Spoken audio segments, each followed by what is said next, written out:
My name is Becky Cruze, and I am a student from the United States. And now I'm a student here at Queen's, obviously, in the Master's in Public History program.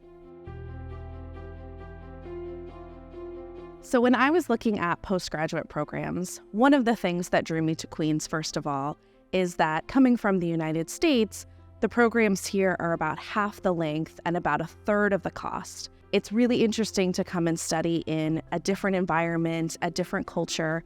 And for public history, being in Belfast is a really interesting location in terms of its contested past.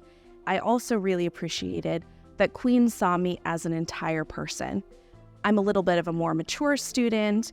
My undergraduate degree is somewhat different than the field that I'm going into now.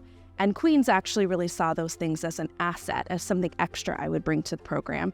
And I really appreciated that. One of the things that's really neat about the Public History Master's program is that we have a student placement during the spring semester.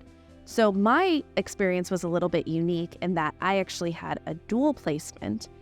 My primary placement was with an organization called Car a Friend, and they are a charity that still exists in Belfast today that supports the LGBTQ+ community.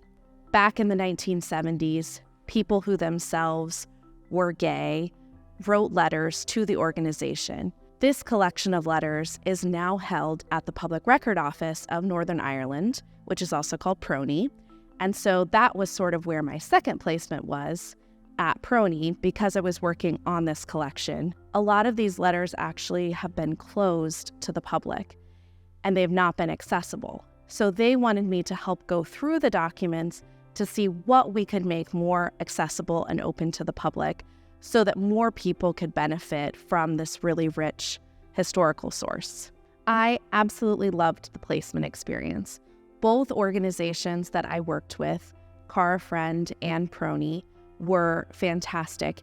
And especially for me, being from a somewhat different background in terms of what I studied in undergrad and the jobs that I've had before, it really helped to have some practical hands-on experience so that by the time I graduate, I have something that I can put on my CV to say I've already worked in the public history field and make it easier to go out and get that first job after getting the master's.